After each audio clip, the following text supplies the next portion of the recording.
Good morning students. कल हमने बात की थी मीनिंग ऑफ लर्निंग क्या है और उसकी नेचर के बारे में। आज हम बात करेंगे प्रोसेस ऑफ लर्निंग क्या है। जैसा कि हम ये जान चुके हैं कि learning is the modification of behaviour, कि व्यवहार में परिवर्तन सीखना है। कि जब भी हम कुछ सीखते हैं तो हमारे व्यवहार में, हमारे पुराने अनुभवों में एक नई एडजस्टमेंट होती है, हम नया कुछ सीखते हैं और जो व्यवहार में परिवर्तन है वही हमारे सीखने का आधार बनता है। हमने बात की लर्निंग की कैरेक्टरिस्टिक्स या नेचर के बारे में बात की, तो इसके साथ साथ हमें ये भी पता होना चाहिए कि जो सीखना है इसकी प्रक्रिया क्या है।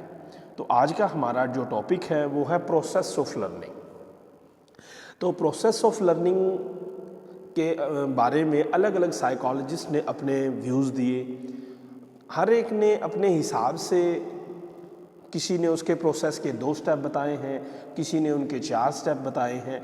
तो डिपेंड करता है कि जब हम कोई चीज़ सीखते हैं, एक होता है सरल तरीके से किसी चीज़ को सीखना, एक होता है कोई सीखने की जो प्रोसेस है वो इतनी कॉम्प्लेक्सेबल होती है या इतनी जटिल होती है जिसको हमें सीखने में काफ़ी समय लग जाता है। सिंपली अगर एग्जांपल के तौर पे बात करें तो क्लास में सभी तरह के बच्चे बैठे होते हैं। जब टीचर उनको सिखाता है तो कोई कॉन्सेप्ट इतने इजी होते हैं, सभी को बहुत आराम से ईजिली समझ आ जाते हैं। कुछ कॉन्सेप्ट थोड़े मुश्किल होते हैं जिसको समझने के लिए टीचर को बोर्ड का इस्तेमाल करना पड़ता है, चार्ट, मॉडल, अलग अलग तरह के जो सब्जेक्टिव मटेरियल्स हैं उनको यूज़ करके फिर उस बात को क्लियर करना पड़ता है। तो ठीक उसी तरह से जब हम लाइफ में कुछ सीखते हैं, कुछ भी सीखते हैं, तो हमें एक कंप्लीट प्रोसेस की ज़रूरत पड़ती है। उसके लिए हमें कई अलग अलग तरह की क्रियाएं करनी पड़ती हैं और उन सब क्रियाओं को जब मिलाया जाता है तो मिलने के बाद ही वो कंप्लीट तौर पर हम उस चीज़ को सही ढंग से सीख पाते हैं। कल जब हम बात कर रहे थे मीनिंग ऑफ लर्निंग के बारे में, उसमें भी हमने बात की कि एक प्रोसेस को जब हम सीखने की क्रिया शुरू करते हैं तो उसके कई अलग अलग स्टेप्स होते हैं। अगर हम उन स्टेप्स को 1 बाय 1 बार बार से उनकी प्रैक्टिस करेंगे तो उनको प्रैक्टिस करने के बाद सभी को इकट्ठा कर देते हैं तो हम उसके कंप्लीट वर्जन को सीखने में सफल हो जाते हैं। अगर हमने उसके स्टेप्स को सीखा, कुछ टाइम बाद उसको छोड़ दिया, फिर उसको सीखा, फिर उसको छोड़ दिया, तो ना तो हमारी जो सीखने की प्रोसेस है वो कंप्लीट हो पाएगी, ना ही हम उसको सफल ढंग से सीख पाएंगे। तो सीखने के लिए ये बहुत ज़रूरी है कि हम उसकी जो प्रोसेसिंग है उसको कंप्लीट वे से कंप्लीट करें। तो इसमें डैशिल साइकोलॉजिस्ट ने अपने विचार देते हुए इस बात को क्लियर किया कि जब हम सीखने की प्रक्रिया की बात करते हैं तो हमें सीखने के लिए कई अलग अलग तरह की क्रियाओं से होकर गुजरना पड़ता है और इन सब क्रियाओं का एक जो समूह होता है वही हमारे सीखने की प्रोसेस को पूरा करता है। तो इसको कुछ पॉइंट्स में डिफाइन करते हुए डैशिल ने जो बताया है, उन्होंने कहा है सबसे पहले इसके लिए जो पहला पॉइंट बनता है वो होता है मोटिवेशन, अभिप्रेरणा। अभिप्रेरणा एक नया वर्ड है आप लोगों के लिए, बट हम इसको डेली लाइफ में यूज़ बहुत करते हैं। तो यहाँ पर जब हम कोई चीज़ सीखने की शुरुआत करते हैं या जब हम कुछ सीखना शुरू करते हैं तो सबसे पहले वर्ड आता है मोटिवेशन। अब ये मोटिवेशन क्या है? मोटिवेशन से सीधा सा मतलब है अभिप्रेरणा। अभिप्रेरणा से तात्पर्य क्या है? अभिप्रेरकों से। और ये जो अभिप्रेरक होते हैं, मोटिव्स होते हैं, मोटिव्स होते हैं वो हमारी ज़रूरतों के साथ जुड़े होते हैं और जो ज़रूरतें होती हैं वो हमें अभिप्रेरित करती हैं, मोटिवेट करती हैं। जब हम किसी अपनी खास ज़रूरत के लिए मोटिवेट होते हैं, अभिप्रेरित होते हैं, तो हम उस काम को करने की तरफ अग्रसर होते हैं। तो जब भी कुछ हम सीखेंगे, सीखने की प्रक्रिया की बात करेंगे तो सबसे पहला जो पॉइंट आएगा वो होगा हमारी अपनी ज़रूरतों से जुड़ा हुआ।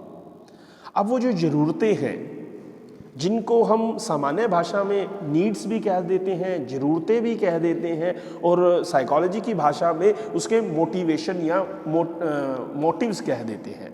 अब ये जो ज़रूरतें हैं हमें किसी न किसी तरह से उसके लिए अभिप्रेरित करती हैं कि हम उस काम को करें, और करने के लिए हम अपना लक्ष्य निर्धारित करते हैं।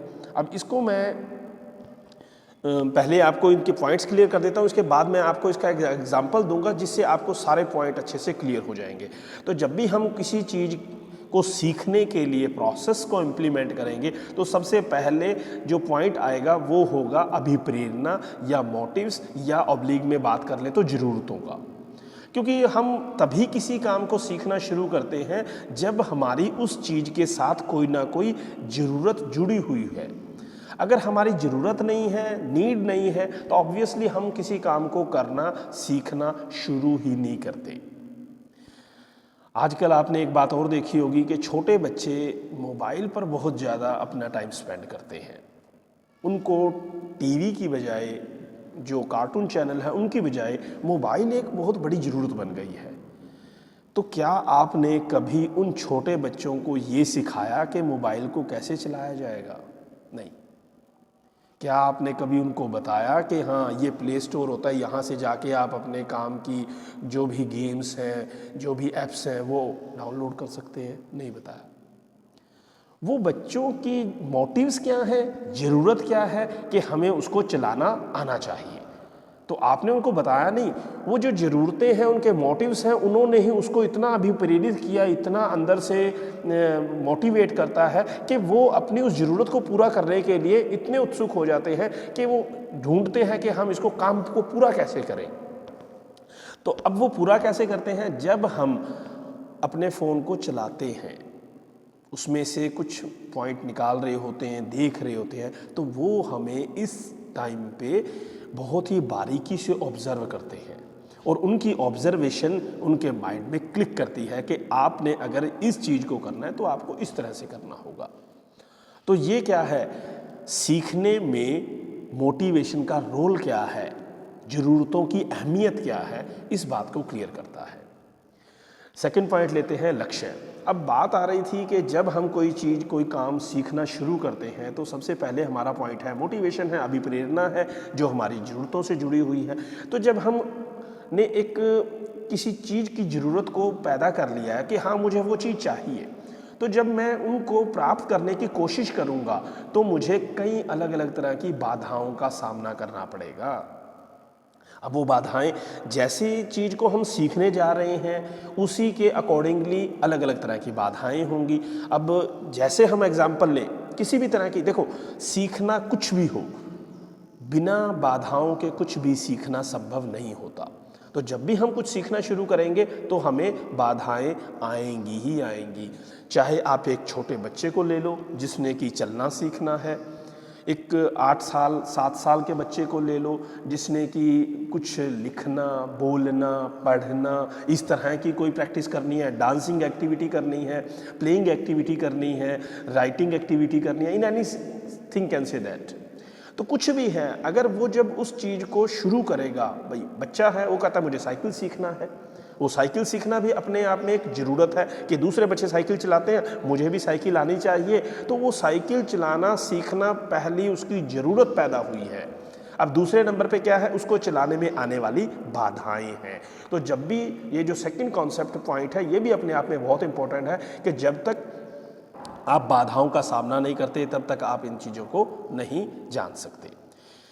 सेकंड, बाधाओं के बाद क्या है, बाधाओं के बाद हम बात करते हैं वेरियस रिस्पॉन्सेज। वेरियस रिस्पॉन्सेज क्या है, जैसे ही बाधाएं हैं, इन बाधाओं को दूर करने के लिए हम अलग अलग तरह की क्रियाएं, प्रतिक्रियाएं करते हैं। हमने अपने लक्ष्यों को निर्धारित कर लिया। देखिए जैसे हमने शुरुआत में बात की, हमारी अभिप्रेरक हैं, ज़रूरतें हैं, ज़रूरतें हमारे लक्ष्यों का निर्धारण करती हैं। उन लक्ष्यों तक पहुंचने के लिए हमें अलग अलग तरह की बाधाएं आती हैं। अब बाधाओं को दूर करने के लिए हम अलग अलग तरह की प्रतिक्रियाएं करते हैं जिनसे हम अपनी उस समस्या को दूर कर पाएं, बाधाओं को दूर कर पाएं, जो लक्ष्य निर्धारित किए हैं उनको प्राप्त कर सकें और ऊपर जो फर्स्ट पॉइंट था अपनी ज़रूरतों को पूरा कर सकें। इन पॉइंटों को करते हुए जब वेरियस रिस्पॉन्सेज की बात आती है तो हम कई अलग अलग तरह की क्रियाएं प्रतिक्रियाएं करते हैं। अब ये जो क्रियाएं प्रतिक्रियाएं हैं ये ट्रायल एंड एरर बेस्ड होती है, जिसको हम दोहराते हैं, करते हैं। उनमें से अगर लगता है कि हाँ ये क्रिया मेरे को मेरे लक्ष्य उद्देश्य तक पहुंचाने में सही है, तो व्यक्ति उन सही क्रियाओं का चुनाव करता है और जो क्रियाएं उनके काम में किसी तरह की सहायक नहीं होती वो उन क्रियाओं को छोड़ता चला जाता है। तो जो फोर्थ पॉइंट था वेरियस रिस्पॉन्सेज, तो उनका मतलब क्या है कि जब हम किसी काम को सीखने की प्रक्रिया में अपने आप को डालते हैं तो जो हमारे उद्देश्य हैं उन उद्देश्यों को पूरा करने के लिए हम कई अलग अलग तरह की क्रियाएं प्रतिक्रियाएं करते हैं। और क्रियाएं प्रतिक्रियाएं करते हुए हम कुछ ऐसी क्रियाएं करते हैं जो हमें पॉजिटिवली मोटिवेट करती हैं कि हाँ ये वो क्रिया सही है जो मुझे मेरे लक्ष्य की तरफ ले जा सकती है। तो व्यक्ति क्या करता है कि वो जो सही क्रियाएं होती हैं उनका चुनाव करता चला जाता है, उनको सेलेक्ट करके उनको इकट्ठा करता चला जाता है, और जो फालतू की क्रियाएं होती हैं जिनसे कोई पॉजिटिव मोटिवेशन नहीं मिल रहा होता उनको वो छोड़ता चला जाता है। नेक्स्ट पॉइंट क्या है? रिइंफोर्समेंट। रिइंफोर्समेंट मतलब हिंदी में है पुनर्बलन। ये भी एक नया वर्ड है, इसको भी आप जरूर ध्यान रखें। रिइंफोर्समेंट क्या है कि जब हम वेरियस रिस्पॉन्सेज करते हैं उनमें से कुछ ऐसी क्रियाएं जो हमारे काम को पॉजिटिवली मोटिवेट कर रही हैं, जो हमें इस तरह से लगती हैं कि हाँ ये मुझे मेरे लक्ष्य तक पहुंचाने में सहायक होगी, तो वो जो हमें एक इंटरनल मोटिवेशन मिलता है वो ही आपको रिइंफोर्स करता है, पुनर्बलित करता है कि हाँ आपने ये क्रिया सही की है, इस क्रिया को अगर मैं बार बार दोहराऊंगा तो मैं जरूर ही अपने लक्ष्य तक पहुंच जाऊंगा। तो वेरियस रिस्पॉन्सेज में नेक्स्ट था रिइंफोर्समेंट। रिइंफोर्समेंट के बाद लास्ट पॉइंट बचता है इसका संगठन व सामान्यीकरण, इंटीग्रेशन एंड द जनरलाइजेशन। जब हम किसी क्रिया को करते हुए रिइंफोर्समेंट की स्टेज को कवर कर जाते हैं तो नेक्स्ट पॉइंट आता है हमारा इंटीग्रेशन, संगठन करना। किनका संगठन करना? उन सब क्रियाओं का संगठन करना जिनसे हम अपने लक्ष्य व उद्देश्य को प्राप्त कर सकते हैं। जनरलाइजेशन, सामान्यीकरण। सामान्यीकरण का मतलब क्या है कि जो हमने सीखा है उसको अपने व्यवहार का अंग बनाकर उसमें अपने व्यवहार में प्रदर्शित कर सकें। इन सभी पॉइंट्स को जो अकॉर्डिंग टू डैशिल ने बताए हैं इनको मैं एक एज ए एग्जाम्पल के तौर पे आपको क्लियर करता हूँ। सबसे पहले हमने शुरुआत की थी मोटिव से, मोटिवेशन से। मोटिवेशन क्या था? ज़रूरत। ज़रूरत क्या है? जो हमें किसी ज़रूरत को पूरा करने के लिए अभिप्रेरित करती है, उत्तेजित करती है, कह सकते हैं। अब मान लीजिए एक 6-7 साल का बच्चा है, वो साइकिल सीखना चाहता है, उसके जो दूसरे दोस्त हैं वो साइकिल चलाते हैं, तो वहाँ पर उनको देखकर उसके दिमाग में भी एक ये बात आती है कि उनको साइकिल आता है, मुझे साइकिल चलाना सीखना है। अब या तो देखो हर चीज़ हमारी ज़रूरत के साथ जुड़ी होती है। अब यहाँ पर 2 पॉइंट हो सकते हैं। एक तो ये है कि उसके दोस्तों को साइकिल आता है इसलिए मुझे साइकिल चलाना सीखना है। दूसरी बात ये भी हो सकती है कि उसको स्कूल जाना है, स्कूल उसका घर से दूर है और बाकी बच्चे टाइम से स्कूल पहुंच जाते हैं और ये पैदल जाने की वजह से इसको देर हो जाती है। अब ज़रूरत यहाँ पे है कि मैं साइकिल सीखूं और मैं समय पर अपने स्कूल पहुंच सकूं। दोनों बातें हो सकती हैं। तो यहाँ पर जब कोई चीज़ हमारी ज़रूरत के साथ अलाइन हो जाती है, जुड़ जाती है, तो हमारी वो अभिप्रेरणा में ज़रूरत का काम करती है, वो हमें उस चीज़ को सीखने के लिए उत्तेजित करती है। अब सेकंड पॉइंट था लक्ष्य। लक्ष्य में हमने क्या है? मुझे साइकिल आना चाहिए, ये मैंने अपना लास्ट गोल डिसाइड कर लिया है कि मुझे अपने इस काम की पूर्ति के लिए ये काम आना चाहिए कि मुझे साइकिल स्कूल समय पर पहुंचना है, इसके लिए मुझे साइकिल आना चाहिए। या मेरे दोस्तों को साइकिल आता है, उनको आता है तो मुझे भी आना चाहिए, ये भी मेरी ज़रूरत है। जब मैंने लक्ष्य निर्धारित कर लिया है तो अब मैं इस बात की प्रैक्टिस करना शुरू करूँगा कि मुझे साइकिल कैसे आना चाहिए। मेरे पास साइकिल है, अब मुझे चलाना आता नहीं है, तो मुझे क्या करना है, मुझे या तो किसी train person, can say that आपके ब्रदर हैं, फादर हैं, या मेरे जो दोस्त हैं उनको साइकिल चलाना आता है, तो या तो मैं इसके बारे में उनसे हेल्प लूँगा, क्योंकि मुझे चलाना नहीं आता है तो ये मेरे लिए बाधा का कारण बन रहा है कि मुझे साइकिल चलाना नहीं आता। अब इसको चलाऊं कैसे, इसके लिए मेरी जो बाधाएं हैं वो ये हैं कि कोई मुझे समझा दे, सिखा दे भी कैसे चलाना है, तो मैं इसको जल्दी सीख जाऊंगा।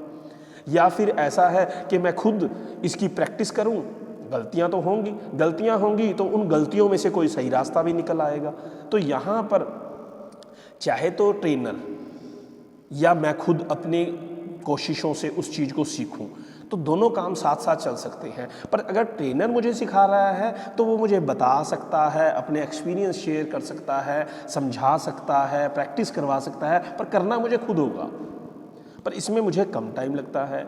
अगर मैं इस काम को खुद करता हूँ, खुद गलतियाँ करता हूँ, अपनी गलतियों में से सही रास्ते का चुनाव करता हूँ, फिर उनमें से जो सही है उसको सेलेक्ट करता हूँ और जो आलतू फालतू क्रियाएं हैं उनको हटाता चला जाता हूँ, तो मुझे टाइम थोड़ा ज़्यादा लगेगा, पर इसमें जो मेरे एक्सपीरियंस होंगे ये मेरे पर्सनल होंगे।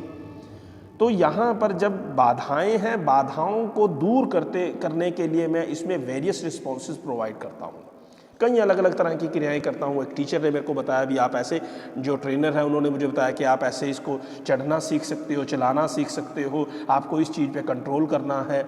तो वहाँ पर जब मैं उनकी बातों को सुन रहा हूँ और मैं अपने उसको सुनने के बाद अपने प्रैक्टिस में उसको इम्प्लीमेंट कर रहा हूँ, तो उसमें मुझे कई अलग अलग तरह की रिस्पॉन्सेज है, रिस्पॉन्सेज के साथ ही मैं इसको कंप्लीट करता हूँ। अब जहाँ पर मेरे को जो क्रियाएँ सही लगती हैं, उन सही क्रियाओं में से मैं जो मेरे काम में हेल्पफुल हैं वो मुझे पुनर्बलित करती हैं, रेनफोर्स करती हैं। तो लास्ट में मैं क्या करूँगा, लास्ट में मेरा जो पॉइंट बनेगा वो ऑर्गेनाइजेशन एंड इंटीग्रेशन है। कुछ दिनों की प्रैक्टिस के बाद मैं अपने उस काम को सही ढंग से करना सीख जाऊंगा। अब यहाँ पर जब मैं उसको सही ढंग से चलाना सीख जाऊंगा तो उसमें मेरी जो छोटी छोटी अलग अलग क्रियाएं होंगी, जैसे मान लो पहले तो साइकिल पे बैलेंस बनाना है, फिर उसके बाद उसकी सीट पर चढ़कर चलाना है, फिर उसके बाद मतलब उसके लिए एक जो अलग अलग स्टेप्स थे जिनकी मैंने टाइम टू टाइम प्रैक्टिस की है, लास्ट में आते आते मैं उन सब को इकट्ठा कर दूंगा। जो फालतू क्रियाएं होंगी उनको छोड़ दूंगा, जो सही क्रियाएं होंगी उनको इकट्ठा करके उस काम को करना सीख जाऊंगा। और लास्ट में क्या है, जनरलाइजेशन क्या मतलब है, जनरलाइजेशन का मतलब है जो चीज़ मैंने सीखी है मैं उसको अपने व्यवहार में प्रदर्शित करने लगता हूँ। तो लास्ट में अब पॉइंट क्या आता है कि वो बच्चा साइकिल चलाना सीख जाता है और साथ में उसको ये बात आ जाती है कि हाँ मैं ये चीज़ सीख गया हूँ।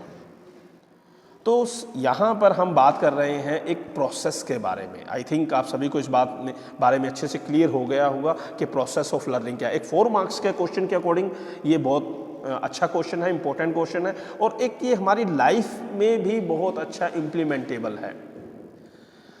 हम लाइफ में सीखते हैं, आज तक हमने जितना कुछ सीखा है, आगे जो कुछ सीखेंगे वो इसी प्रोसेस को लेकर इम्प्लीमेंट होता है।